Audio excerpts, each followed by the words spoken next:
이런 벽은 이렇게 코르크보드가 쭉 있는데 그 벽에 여러 가지 붙어 있습니다. 투자 원칙도 붙어 있고 제가 트레이딩 할 때 꼭 기억하려고 하는 명언들도 붙어 있고 제 비전 보드도 붙어 있고 저는 제 인바디도 붙어 있고 붙어 있어요. 저는 일단 비전 보드를 크게 이렇게 나눕니다. 주거, 차량, 자아실현, 자산, 소득 이렇게 나누고 있어요. 근데 주거와 차량은 우리의 자산 계획 중에서 되게 큰 부분을 차지하는 것들이라서 꼭 넣었습니다. 그리고 자아실현에 들어가는 건 뭐냐면 우리가 앞으로 어떻게 2020년을 어떻게 살겠다라는 구체적인 목표예요. 근데 이게 뒤로 가면 뒤로 갈수록 구체적이지 않아요. 당장 송원재님은 올해를 어떻게 살지에 대한 분명한 계획이 있으실 겁니다. 근데 10년 뒤 내가 어떻게 살지에 대해서 분명한 계획이 구체적일 수는 없는 거죠. 어떻게 될지 모르는 건데.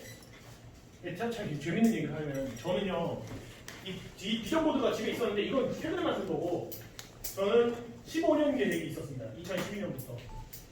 근데 허무맹랑한 걸 많이 써놨어요 거기다. 근데 신기하게도 정말 많이 이루어졌어요. 제가 그 비전보드 발표를 했어요. 제가 100명 모아놓고 자기 비전보드를 1명 한 명 나와가지고 발표를 하는데 제 비전보드 읽은 사람 제가 발표하니까 다들 엄청 웃는 거예요. 제가 입사 동기 100명 중에 막내거든요. 참 막내의 꿈이 크다. 여러분 강사님도 참 웃으셨는데 강사님이 멋지다고 칭찬도 해주셨는데 어쨌든 제 입사 동기들 다 비웃었어요. 제가 뭐라고 써놨냐면 기억납니다. 제가 일단 그 외모까지 갔냐면 저희 집에 불이 나가지고 탔어요. 그래서 새로 만들었어요. 근데 뭐라고 써놨냐면 30대에는 나는 사업체가 있을 것이다 써왔어요. 지금 23살에 입사한 놈이 있을 만은 아니죠. 그리고 그리고 30대 초반에는 30대 중반에는 내 명의로 자가주택이 있을 것이다. 근데 지금 있습니다. 또 뭐 소득 목표도 있었고 더 허무맹랑한 거 아직 허무맹랑하게 들리실 수 있는데 저는 40대에 경제적 자유를 이루려고 했고요. 50대에 저는 전용기 타고 다닐 거예요. 네, 허무맹랑하죠. 근데 신기하게 30대 목표는 이미 30대 중후반까지 계획했던 걸 지금 다 이뤘습니다. 여러분은 비전 보드가 있다면 여러분의 비전보다 더 빨리 갈 수 있어요. 사실 지금도 여러분 이것만 들어도 좀 허무맹랑할 수 있거든요. 그때 제가 전용기 타고 다닌다고 했어요. 50대. 근데 앞으로 제가 50대가 됐을 때는 전용기가 어떻게 변할지 모르죠. 제가 한번 읽어볼게요. 제 비전. 저는 올해는 현재 거주 중인 곳에서 살 겁니다. 현재 거주 중인 곳은 새 살고 있고 저는 제가 이제 자가보유한 주택은 내년에 이사 갑니다. 그리고 차량은 차 욕심이 별로 없어가지고 경차 타는데 지금 계속 탈 거고요. 자아실현 목표는 스푼 체인저라고 썼는데 원래 어퍼스를 운영해서 제가 인적 네트워크를 만드는 게 제 목표입니다. 이거 제가 봄에 썼어요.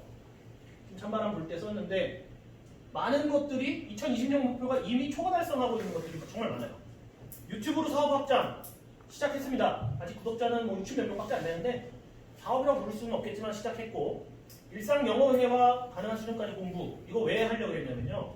제가 올해 목표 중에 하나가 여기도 나오는데 에어비앤비 트립이라는 게 있어요. 외국인들 데리고 가이드하는 건데 제가 그걸 통해서 좀 제가 영어 공부도 하고 외국인 친구도 사귀고 좀 더 돈도 좀 벌고 여러 가지 생각했거든요. 근데 코로나 때문에 지금 좀 에어비앤비 트립이고 뭐가 다 망가져오긴 했는데 그 계획도 있었기 때문에 영어 공부를 하려고 했고 이게 제가 제일 못 지키는 약속이에요. 저 스스로. 자, 네 번째는 데이트레이딩 전략 및 시스템 구축. 이거는 제가 몇 년 동안 미루고 있었던 건데 너무 손이 많이 가서 미루고 있었는데 제가 비전보드에 쓰자마자 착수해서 한 달 정도 전에 끝냈습니다. 그래서 저는 지금 전략 시스템을 다 자동화 구축하고 있고 마찬가지로 밑에 펀치 전략 전자동화 제 계좌는 제 손이 아예 안 갑니다. 알아서 프로그램 매매를 하고 있습니다. 네 번째는 여름 중에 아이콘트 신화 런칭해서 수강생 일지수 강의 아직 여름 안 갔죠? 네, 준비하고 있습니다.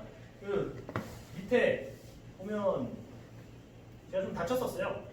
연초에 재활운동 전념해서 이제 자전거 여행을 가는 게 가을 전의 목표고요. 재활운동은 충분히 잘 하고 있고 연내에 제가 지금 운영하고 제가 지금 가게 하나 하고 있거든요. 또 가게를 연내 매각하는 게 목표고, 그리고 하반기 아임컨트 기초반 1개 기수를 추가 강의하는 거였는데 그거는 초과 달성해서 상반기에 했습니다. 벌써. 네. 하반기에 한 번 더 할 수 있을 것 같아요. 그리고 코로나 종식하면 저는 에어비앤비를 시작해서 동대문구에다 3개소를 운영할 생각이고, 에어비앤비 트립도 시작할 생각이고, 스마트 스토어 구상을 연말까지 구체화시키기. 저는 지금 스마트 스토어 개설했고 지금 좀 배우고 있어요. 강의 듣고 있어요. 스마트 스토어 어떻게 운영할지. 자, 자산 목표는 연내 제가 주식 투자하고 있는 자산 현금성 순자산만 2억 정도 만드는 게 제 연내 목표입니다. 그리고 근데 이것도 초과 달성했어요. 그리고 소득은 간이라던가 뭐 여러 가지 다른 사업으로 제가 작년 전년 대비 소득 대비 약 5% 정도 내는 게 목표인데 이것도 초과 달성했어요. 그리고 뒤로 가면요 재밌는 거 읽어드릴게요. 재미없으니까. 아이고. 2030년에 2025년에는 유튜브 구독자 10만 돌파할 거고 25년 5년 후에 10만 돌파할 겁니다. 보세요. 네. 저는 이쯤에 아마 경제적 자유를 달성할 거고 부동산 제외하고 좀 순자산 한 15억 정도, 현금성 순자산 10억 정도로 저는 이제 은퇴를 할 거고, 그리고 회사는 이제 그만둘 거고, 네. 30년에는 제가 해외 영주권 취득하는 게 목표고요. 그리고 선박운전면허 취득하는 게 목표고, 경비행기 조종면허 취득하는 게 목표입니다. 그리고 부동산 포함 순자산은 한 28억인가? 네. 네. 이 정도 갈 거라고 생각하고요. 이거 25년보다 좀 더 빨리 될 것 같아요. 지금 가는 겁니다. 사육실이 없어서 25년에도 경차산대요. 참 여기 자동차 회사 다니는데 돈 안 내는 직원. 네. 그렇게 됐고요. 재밌는 건 많은 것들이 초과 달성되고 있다는 겁니다. 여러분 혹시 이런 것들을 써서 집에 붙여놓으신 분 계십니까? 혹시 계시면 한번 손 들어주시겠어요? 친하게 지내게. 네. 하버드 기숙사생들을 상대로 30년짜리 연구조사를 했는데 자기 기숙사에다가 자기 비전을 글로 써서 붙여놓은 사람이랑 붙여놓지 않은 사람이랑 통계적 유의미성이 확인될 만큼 결혼 생활이며 자녀, 연봉 모든 면에서 압도적인 차이가 있다고 합니다. 그래서 저는 글로 써서 여러분이 꼭 집에 가서 이거 붙여서 가족들한테도 얘기했으면 좋겠어요. 여러분들이 자산 목표, 소득 목표 그리고 그 자아 실현을 위해서 저는 여기 보면 뭐 드럼 공부하기도 있어요. 저 드럼 샀어요. 드럼 치고 있는데 그래서 그런 여러 가지 것들을 뒤로 갈수록 조금 더 불분명해지겠지만 뒤에는 좀 더 거시적이고 궁극적인 목표, 그리고 앞으로 올수록 좀 더 구체적이고 자세한 목표, 드럼 공부를 해서 전 드럼 공부를 해서 내년 중에 동생이랑 같이 한강에서 버스킹을 하는 꿈이 있습니다. 어떻게 될지 모르겠지만 한번 노력을 해보려고요. 이렇게 했을 때 여러분은 이 중에 딱 50%만 초과 달성하셔도 여러분 인생 분명히 바뀝니다. 제 인생도 바뀌었고 저 진짜 알거지였어요. 저 정말 무일푼이었어요. 진짜. 저 지금 온 이 친구랑 저 뒤에 있는 앉아있는 친구랑 제 대학교 친구들인데 제가 얼마나 가난했냐면 제가 진짜 너무 가난했어요. 제가 부모님한테 돈 달라고 할 그게 없어가지고 하루에 삼각김밥 하나만 먹은 적도 있고 술 먹고 싶은데 술 안주가 없잖아요. 소주는 그래도 1,000원이면 사니까 술 먹고 싶은데 술 안주가 없어서 라면 끓일 때요. 3개 끓일 때 1개는 스프를 남깁니다. 2개만 먹고 나머지 1개는요. 나중에 술 먹을 때 맹물에다가 술 안주를 먹어요. 진짜 가난했어요. 대학교 시절에 막 빛나는 캠퍼스 라이프가 없었어요. 근데 부모님 지원도 하나도 없었습니다. 저 친구들이 지금 저를 도와주고 있는데 제가 몇 년 전부터 엄청 오지랖 부렸어요. 같이 하자. 너네는 왜 비전이 세우지 않냐? 같이 하자. 그랬더니 와닿지도 않았고 올해 이제 작년 들어부터 같이 도와주고 있는데 참 자랑입니다만 제가 훨씬 빠릅니다. 저 친구들 한 7, 8년 걸릴 거고 저는 5년 안에 갈 겁니다. 여러분도 10년 안에 우리 가봅시다. 우리 청투모 목표가 그지 않습니까? 우리 10년 안에 은퇴할 겁니다. 10년 안에 돈 걱정 안 하고 돈 신경 안 쓰고 우리가 하고 싶은 거 다 하고 자아실현 정말 성공해서 행복한 삶을 사는 게 물론 돈이 전부가 아니지만 대다수 돈 때문에 못해요. 그러니까 우리 이거 한번 같이 써보는 시간을 가지고 송원재님, 네. 송원재님이 한번 발표해 주셨으면 좋겠어요. 나의 비전은 이렇다. 저는 뭐 홈런 나는 것도 있는데요. 저는 전용기 타고 다닐 거고 예전에 저 50대 국회의원 한다고 했어요. 근데 제가 이제 결혼하면서 정치는 절대 하지 않기로 약속을 해서 국회는 접었고 비전을 한번 지금 써보도록 합시다. 할 수 있는 만큼 구체적으로 좀 써보시고 제가 이것 때문에 여러분 한 30분 일찍 와달라고 부탁을 드렸어요. 조금 시간을 할애해서 한 15분 정도 같이 써보고요. 그리고 모자란 거는 집에 가셔서 더 쓰시고 여러분이 비전을 카페에 올려주세요. 전기수도 그렇고 전전기수도 씁니다. 남에게 자기의 비전을 이야기한다는 게 참 부끄럽고 민망해요. 말하는 순간 힘이 생깁니다. 한번 꼭 해봅시다. 다 해주셨으면 좋겠어요. 그리고 남은 시간 동안은 실질적으로 우리 자산 현황 파악과 우리가 얼마나 투자 가용 소득이 있고 투자 가용 자산이 있는지에 대해서 구체적으로 우리 자산 재무제표 쓰기에 대해서 남은 시간 동안 다뤄볼까 합니다.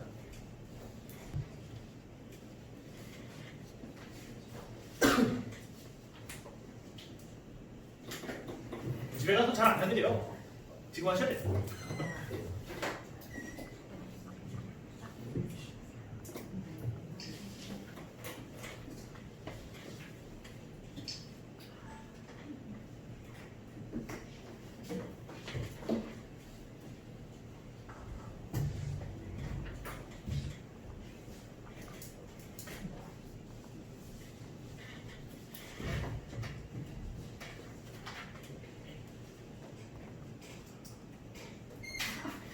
딱 3시 15분까지 같이 작성을 하시고 우리 15분부터는 그거에 대해서 잠깐 한번 이야기를 나누는 시간을 갖도록 해보겠습니다. 그리고 오늘 비전 보드를 나는 한번 남들 앞에서 발표를 해보고 싶다 하시는 분은 제가 선물을 드릴 겁니다. 지금 못 구하는 책이에요. 시간을 계속 드리고 싶긴 한데 지금까지 작성하신 것만으로도 이제 어떤 식으로 우리가 미래를 설계해 나가야 될지는 아셨을 것 같고 두 분 모셔가지고 같이 이야기를 해보고 싶습니다. 지원자 안 계십니까? 지원자 안 계십니까? 괜찮습니다. 지원하셔서 남들 앞에서 자기 비전에 대해서 이야기한다는 게 부끄러워요. 민망하고 알지도 못하는 사람들 앞에서. 근데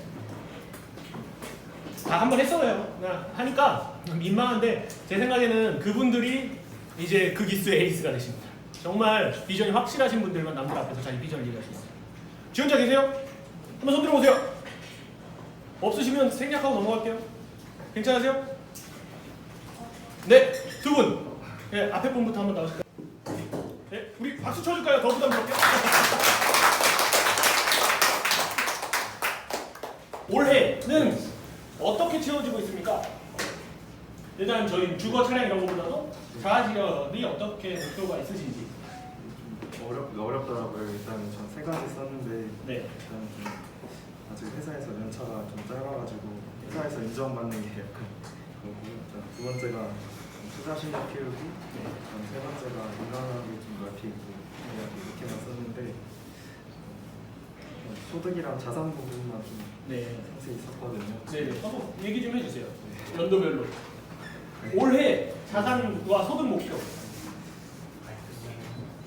올해 근로소득 목표라기에 5,400이고 5,400. 자본소득은 주식 갖고 있는 거 배당소득이 한 300만 원 정도 될 것 같아서 잡았고요. 자산은 지금 주식이 1.7억, 부동산이 분양권 하나가 4천만 원, 현금이 4천만 원 있는데 회사에 연차 얼마 안 되셨다는데 이미 자산이 빚을 많이 냈습니다. 신용대출 다 좋아요. 쓰고 네. 빚은 많을수록 좋죠. 저도 빚이 엄청 많습니다.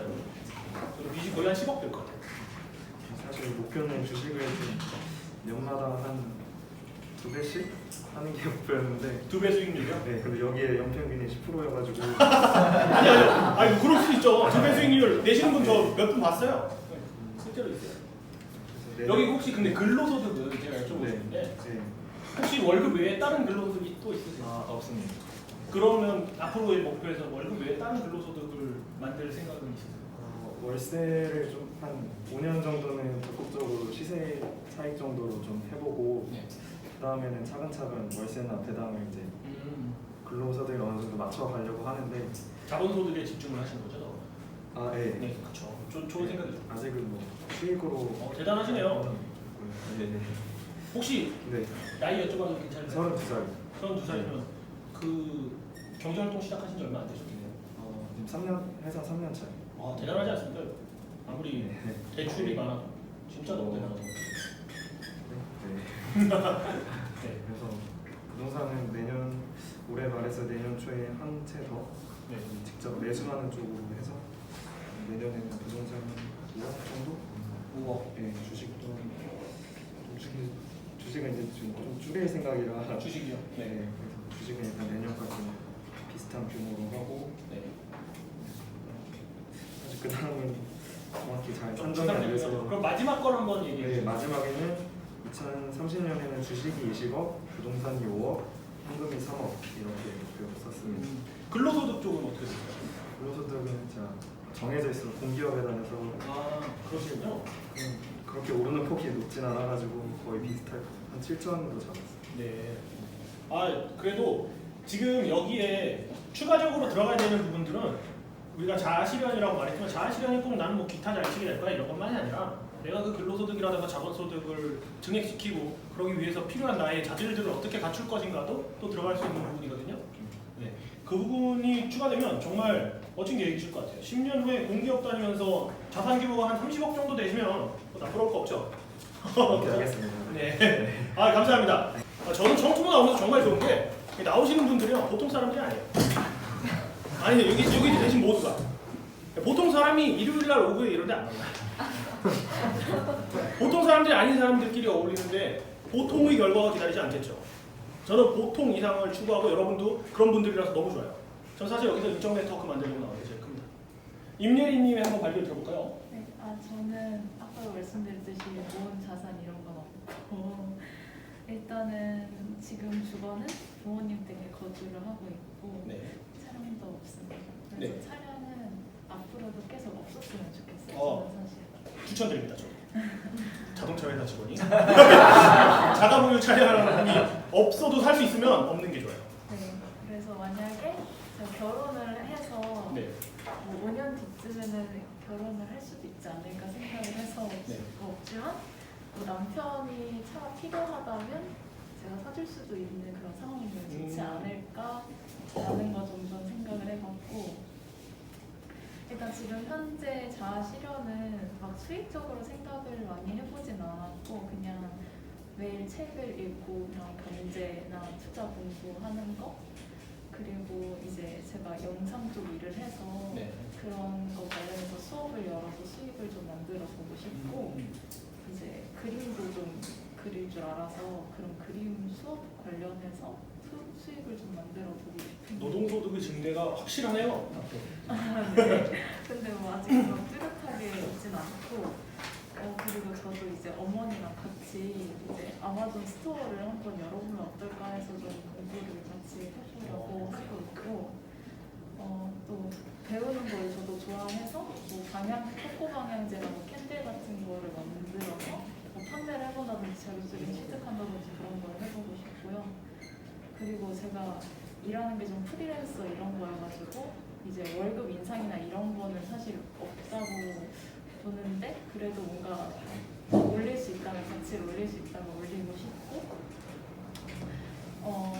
그래서 투자를 통해서 수익도 내보고 그냥 좀 제가 스스로 절약하면서 올해 안에 한 450만 원까지 그냥 월급 그냥 소득으로 좀 모아보는 게 제 올해도 자아 실현 중에 하나고 마지막으로는 이제 저도 유튜브를 나름 하고 있는데 영어로 저도 유튜브를 한번 찍어보면 재밌지 않을까. 저희 다 구독 누릅시다. 아니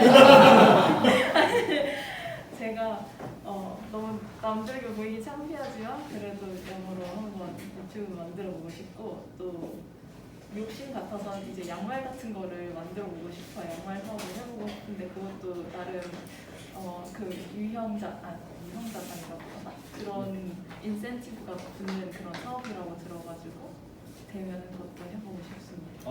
네. 그래서 소득은 한 3천만 원 정도고 자산은 이제 수업이랑 이제 투자를 하게 되면 그런 투자랑 이제 유튜브에 소득이 나면 이제 유튜브가 되겠죠. 그래서 그런 식으로 내년까지도 유튜브를 통해서 이제 월 수익이 한 30만 원만 나도 좀 좋겠다라는 생각이 있고 이제 양말 사업으로는 이제 월 수익이 한 600 정도. 양말로요? 네. 야 대단한데요. 양말로 200만 원 수익이 내려면 몇 켤레 팔아야 되나요?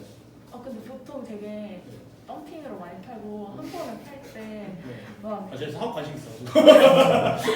막 만 개, 막 2만 개, 10만 개씩 사실 중국에도 팔고 우리나라만 파는 게 아니니까 그런 얘기 들으니까 그럴 수도 있겠다 이런 생각이 들더라고요. 근데 월 200 많을 수도 있어요. 양말이 워낙 싸서.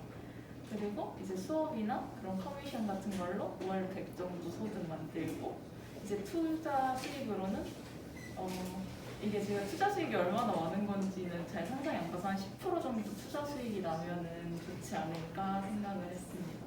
충분히 가능하신 목표고 여러분 보통 사람이 아니에요. 겸손하게 말씀하셨지만 보통 사람이 아니에요. 여러분도 다 보통 사람이 아니신데 그냥 아직 처음 시간이고 민망하셔가지고 안 나오신 거 아는데 오늘 발표해주신 임예림님 감사합니다.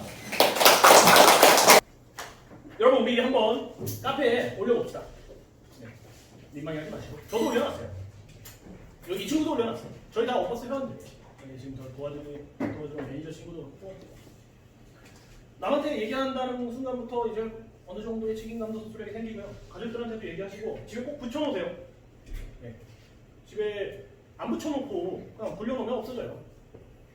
목표라는 거를 글로 썼으니까 글로 쓰는 게 중요한 것보다도 사실 글로 쓰기 위해서 머릿속에서 정리하는 게 더 중요한 것 같아요. 그렇죠? 우리가 구체적으로 어떻게 가겠다라는 방향에 대해서는 생각한 적 없잖아요. 가끔은 있지만 그래서 그런 방향을 좀 정리해보는 시간을 가졌고요.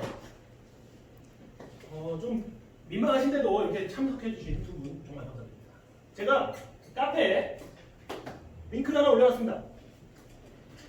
지금 노트북 있으신 분들은 그 카페에 들어가셔가지고 제가 버퍼스 자산관리 툴이라는 이름으로 올려놨는데 그게 이거예요. 제가 사용 방법에 대해서 한번 설명드릴 테니까 노트북 있으신 분들은 따라하시고 없으신 분들은 오늘 이 영상을 통해서 집에 가셔서 PC로 꼭 쓰세요. 그러니까 첫 번째는 일단 이게 수정이 안 되니까 여기서 파일 4분 만들기라는 버튼으로 4분을 만듭니다. 4분을 만들면 여러분이 이제 수정 권한이 생겨요. 수정 권한이 생기고 그 중에 오늘 다룬 자산 배분에 대한 내용인데요. 여기 지금 드래그한 이 부분에 여러분이 내가 어떤 자산에 몇 프로 정도 투자를 하는 배분을 했을 때의 수익률을 여기 나타나게 할 수 있어요. 대신에 이 합계가 100%를 넘으면 안 되고 100% 미만이어도 안 되고 딱 100%가 맞아 떨어져야겠죠.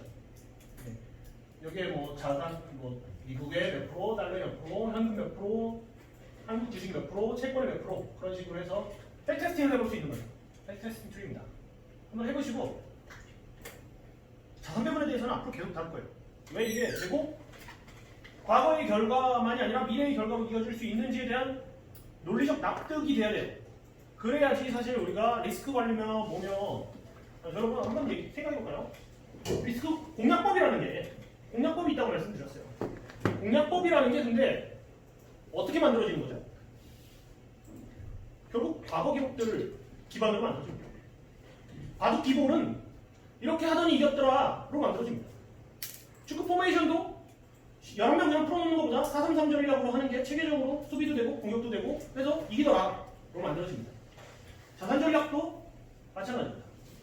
과거에 한국 주식이 떨어지면 달러 가치가 오르더라 라는 기반으로 만들어지는 것처럼 채권도 주식이 떨어지면 채권이 오르더라로 만들어집니다. 그래서 그게 얼마나 오르고 어느 정도 변동성을 가지고 있고 서로 그걸 얼마나 상쇄시켜서 수익이 얼마나 누적되는가를 기반으로 전략이 만들어지는데 누군가는 책에서도 말했다시피 퀀트에서 많은 실수들이 있어요. 사실 퀀트 투자자라고 다 잘하는 거 아니에요. 그 투자를 보면서 또 이렇게 생각해요. 백미러를 보면서 투자하는 게 무슨 의미가 있냐. 근데 저 서평 제가 부탁드렸는데 이 서평 중에 정말 인상적인 말을 해주시는데 어차피 앞유리가 깜깜한 창이고 옆유리도 다 막혀있으면 백미러라도 가야 되지 않겠습니까? 저는 근데 그렇게 생각하진 않고요. 길이 다 비슷비슷해요. 사람이 가는 길입니다. 사람이 하는 투자고요. 앞으로도 우리가 갈 길도 과거에 다 배울 점이 있어요. 그래서 우리가 어떻게 리스크를 통제하는가? 제가 뭐 미래를 맞춰가지고 신기가 있어가지고 22년 4월 6일 날 폭락이 예정되어 있으니까 그때 주식 다 파십시오라고 말하는 게 절대 아니고요. 그런 전조 증상과 그리고 또 그런 전조 증상이 보이기 전에 또 어떤 준비가 되어 있어야 되는지 이런 것들에 대해서 과거의 데이터를 기반으로 여러분과 일주일 동안 말씀드릴 겁니다. 이 시트는 여러분이 백테스팅을 해보고 여러분의 투자에 참고하시는 데 사용하셨으면 좋겠고요. 두 번째, 우리가 정말 써야 되는 거는 이제 아까 우리가 처음에 말했던 우리가 지금 이 카지노에 얼마를 가지고 들어왔는지를 알아보는 방법이에요. 정말 너무너무 중요한데 아무도 하지 않아요. 저는 이걸 하는 사람을 본 적이 없어요. 아직까지 제가 볼 때는 저도 이거 얼마 안 됐어요. 나의 재무제표를 써보는 겁니다. 회사의 재무제표가 있죠. 회사의 재무제표를 통해서 회사에 대해서 알 수 있는 게 뭐가 있을까요? 회사가 잘 하고 있었는지를 알 수 있어요. 그렇죠? 그리고 회사가 앞으로 얼마나 잘해 나갈지도 알 수 있고요. 우리 재무제표를 통해서 알 수 있는 건 뭘까요? 우리 더 구체적으로 알 수 있어요. 회사는 그러면 자기 재무제표로 알 수 있는 게 뭘까요? 내가 올해 우리 회사가 얼마 벌었으니까 미래 산업을 위해서 얼마를 투자해야 되는지를 알 수 있죠. 재무제표 안 쓰고 대충 사장이 우리 얼마나 벌었지 경리한테 물어봤는데 경리가 많이 벌었습니다. 그러면 넌 해고야. 당연히. 그럼 우리 내년에 얼마 투자해야 되지? 우리 전략실에다 얘기했는데 많이 투자해야 된다. 이렇게 될 수 없는 거죠.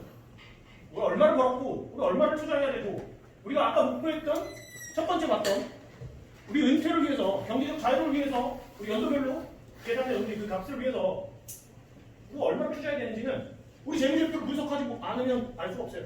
그러니까 느낌적인 느낌으로 현상진님 네. 투자를 하고 계시죠? 네. 많이 투자를 하고 계신가요? 만타의 기준이 주관적이겠지만 혹시 그거 금액 잘못되면 어떻게 됩니까? 괜찮습니까? 거짓말이에요. 여러분 주식시장에 되게 말도 안 되는 말 있어요. 잃어도 되는 돈으로 주식 투자해라. 그리고 뭐 없어도 되는 돈으로 주식 투자해라. 다 헛소리예요. 세상에 잃어도 되는 돈이 어디 있습니까? 없어도 괜찮은 돈이 있어요? 없어요. 잃어도 죽지 않는 거지. 마음 아프고 내 인생의 목표 후퇴해요. 그래서 저는 항상 사업 추진할 때 이런 생각을 해요. 내가 만약에 이거 실패했을 때 내가 내 인생의 계획 몇 년 후퇴하는가를 생각해요. 그래서 만약에 진짜 3년 이상 후퇴하면 정말 너무 좋아하면 안 걸어요. 그 정도 이상의 리스크는 감내할 생각이 없거든요.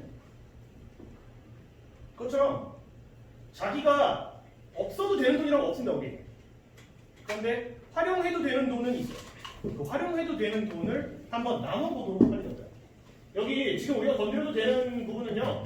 이 부분, 그리고 이 부분, 이 부분, 이 부분이에요. 이 네 가지 부분은 어떻게 나눠져 있냐면 우리 유동 자산을 다 합계로 총계로 내는 거고요. 우리 유동 부채, 그리고 비유동 자산, 장기 부채 이렇게 네 가지 파트로 나눠져 있습니다.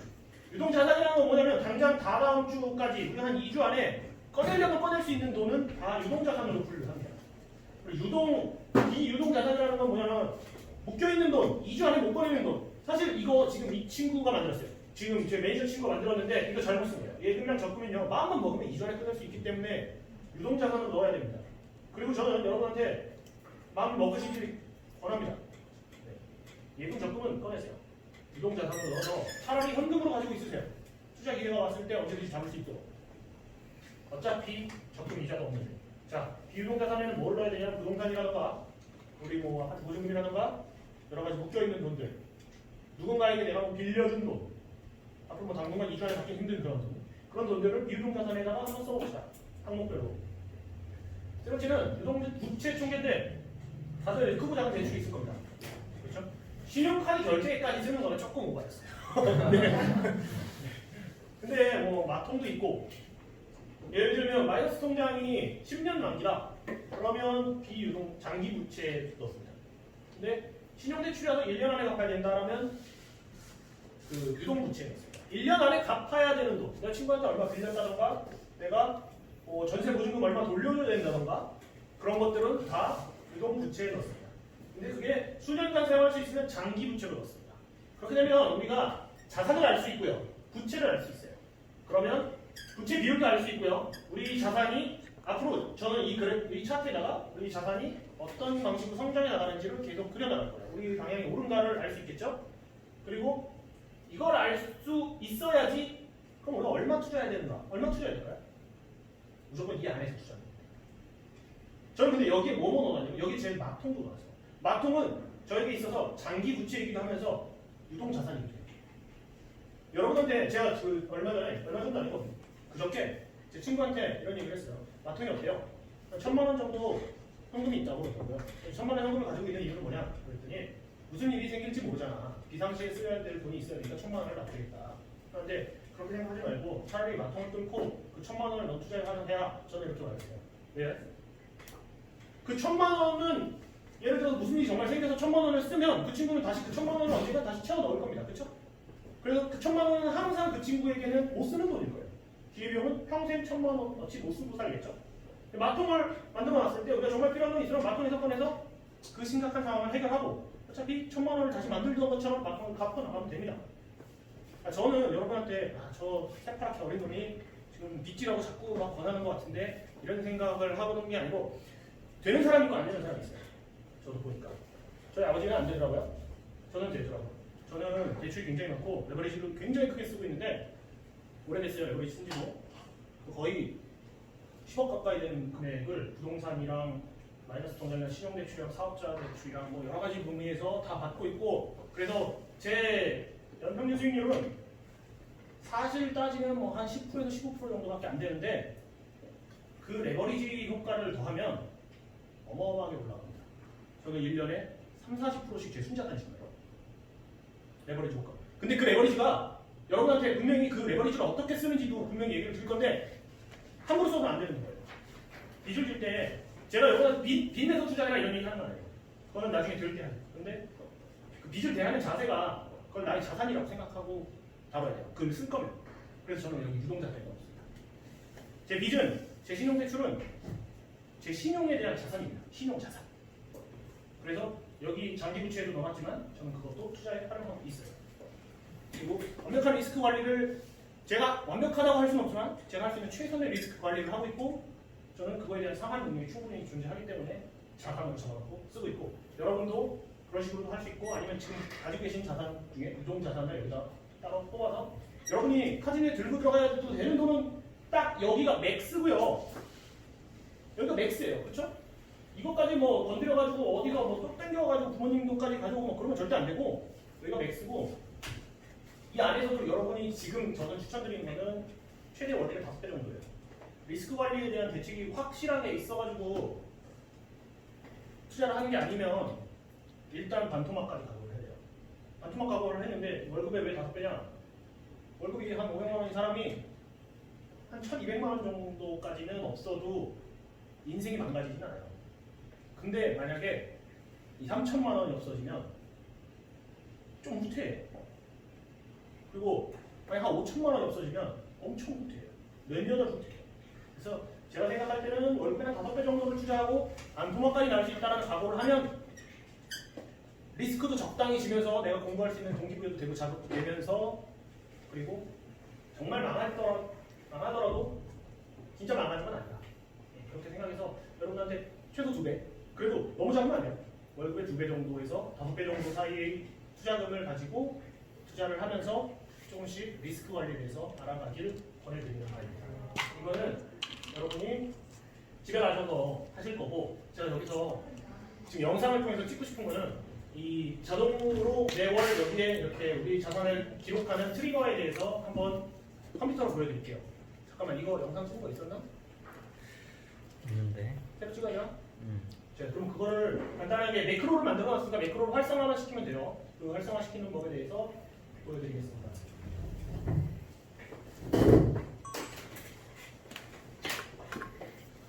처음에 파일에서 사본 만들기를 진행하시고요. 컴퓨터 있으신 분들은 따라하셔도 좋습니다. 사본 만들기를 진행하면 이런 파일이 만들어집니다. 그러면 여기 옆에 보면 자산 변동 내역이라는 시트에 우리의 자산이 자산, 부채, 순자산, 순유동자산, 비유동자산, 순자산 인덱스 그리고 코스피, S&P 500, 나스닥 비교할 수 있는 자산분까지 다 기록이 되면서 우리가 그럼 코스피보다 우리 순자산 증감 속도가 빨라야 돼요. 당연히 빠른가? 쉽지 않죠? S&P 500보다도 빨라야 돼요. 나스닥보다도 빨라야 돼요. S&P 500 연평균 9.13%라고 있는데 여러분의 순자산 증감속도가 9.13%보다는 빨라야 됩니다. 그렇죠? 그래야지 여러분이 자본시장에 잠식되지 않는 거예요. 그거를 기록해 나가는 그래프가 여기 그려질 겁니다. 여기 데이터가 그려질 거고 그 그래프를 종합 시트에서 보여주게 될 겁니다. 순서는 도구, 스크립트 편집기를 들어갑니다. 매크로는 이미 만들어져 있고요. 스크립트 편집기에 들어가면 자산 변동 내역이라고 제목이 있을 거예요. 여기서 여기 지금 시계 모양이 있습니다. 시계 모양. 시계 모양을 클릭합니다. 이거는 영상으로 올려드리긴 할 건데 영상 편집이 좀 시간이 걸리니까 메모를 하셔서 바로 내일부터 활용하실 수도 있습니다. 시계 모양을 누르면 이런 트리거 창이 뜨는데요. 트리거 창에서 하단에 트리거 추가 그리고 여기서 이런 화면이 나와가지고 많이 막히는데 고급을 누르면요 여기 자산 안전하지 않음으로 이동 안전하지 않아요 여러분 이제 이거 깔면 핵심 나옵니다. 네, 매크로는 다 이렇게 나오더라고요. 이렇게 해서 안전하지 않음으로 이동 한 다음에 밑으로 내려서 허용 이벤트 소스라는 게 있습니다. 그래서 시간 기반 그리고 월 단위 타이머 날짜는 매월 1일 나머지는 건드리지 않겠습니다. 시간 기반으로 월 단위 타이머 매월 1일 내 자산 변동 내역을 얘가 기록해 주는 거예요. 그리고 여러분은 한 달에 한 번 월 말에 내 유동자산 변동이 어떻게 됐는지 그런 것들을 체크해가지고 한 번씩 갱신하면 되시면 돼요. 그러면 나는 순자산이 어떻게 늘고 있는지도 알 수 있고 내가 유동자산 그러니까 나의 현금 동원 능력이 올라가고 있는지 떨어져가고 있는지 이런 것도 알 수 있고 카드를 많이 써가지고 그게 떨어질 수도 있고 아니면 내가 부동산 투자를 한 게 수익이 어느 정도 발생하고 있는지 구체적으로 우리가 그걸 알 수 있을 때 우리 투자가 어떤 방향으로 향할지도 알 수 있고요. 내가 부동산에 너무 편중되어 있구나 이런 것도 캐치할 수 있어요. 저도 사실 지금 부동산 비중이 너무 커가지고 주식 비중을 좀 더 늘리고 있는 상황이고 저는 국내 주식 비중이 너무 커서 해외 주식 비중을 좀 더 늘리고 있는 상황인데 쓰지 않으면 몰라요. 머릿속으로 대충 안다 뿐이지 얼마나 더 늘려야 되는지 모릅니다. 꼭 씁시다. 끝났습니다. 시간이 좀 걸리는데 네. 이렇게 만들어졌으면 끝났어요. Asset History라는 이름으로 시간 기반 트리거가 만들어졌으면 한 달에 한 번 여기에 등록이 될 겁니다. 여러분이 기록해 나가세요. 그리고 이런 거 설정하는 방법은 페이지를 쭉 이렇게 넘기면 코스피 여기다 지금 코스피 시작 가격은 오늘 코스피 지수 이걸 적어줍니다. 그럼 다시 코스피 지수가 100으로 추격돼요. 그리고 여기다가는 코스닥 지수를 적어주고요. 여기다가는 세비스타 국채 선물 10년이라는 ETF 가격을 적어주시면 돼요. 뭐 이거는 굳이 안 적으셔도 괜찮지만 내가 자산시장보다 얼마나 아웃퍼폼하는지 궁금하시다면 적어주시면 비교 분석이 됩니다. S&P 500 지수는 어제의 S&P 500 지수를 적어주시면 됩니다. 그럼 100으로 초기화돼서 내가 S&P 500보다 얼마나 더 수익이 되는지 아니면 순자산이 줄었는지 그런 것들을 알 수 있게 돼요. 지금 오늘 우리는 이 2시간 반 동안 내가 얼마인지 배웠습니다. 그리고 내가 경제적 자유라는 목표를 다들 가지고 있으리라고 믿고 경제적 자유라는 목표를 위해서 얼마를 벌어야 되는지도 배웠고요. 몇 년이 걸릴지도 계산해봤어요. 그리고 거기서 우리가 조정할 수 있는 여러 가지 변수 중에 정말 진짜 조정할 수 있는 건 수익률이 아니었고 시간이었다라는 것도 얘기해봤습니다. 수익률을 조정할 수도 있지만 수익률 리스크를 고정시킨 채로 수익률을 조정할 수도 있습니다. 여러분한테는 그런 방법들을 가르쳐 드릴 거예요. 여러분이 코스피 지수에 그대로 투자하는 것보다 리스크를 줄이고 수익률을 유지하는 방법이 분명히 있어요. 자산배분에 대한 책도 읽어보셨고 실제로 저도 그렇게 투자를 하고 있고 좋은 성과를 거두고 있습니다. 많은 공부가 필요하죠. 그리고 그 다음으로는 우리가 우리 은퇴하기까지 얼마나 또 필요한지 뭐 이런 것도 했고 비전 보드에 대해서 작성해봤죠. 우리 목표를 향해서 구체적으로 어떻게 갈 수 있을지에 대해서 이야기를 해봤습니다. 그 다음으로는 우리 현 상황을 구체적으로 파악하면서 현상을 계속 읽어나가는 이 자산관리 시스템까지 해서 오늘 커리큘럼은 여기까지로 마무리가 됩니다. 이제 다음 시간부터는요 우리가 좋은 패를 받고 있는지 나쁜 패를 받고 있는지에 대해서 이야기하기 시작할 거예요. 오늘 내용이 조금 와닿지 않으시는 분도 있을 거고 아니면 좀 나에 대해서 다시 생각해보는 시간이 될 수도 있을 텐데 저는 정말 이 시간이 필요한 시간이라고 생각해서 첫 번째 강의 시간에 주식 얘기가 아닌 다른 얘기를 했어요. 다음 시간부터는 우리가 어떻게 하면 주식시장에서 리스크를 줄이면서 성공할 수 있을지에 대해서 같이 한번 공부해 보도록 하겠습니다.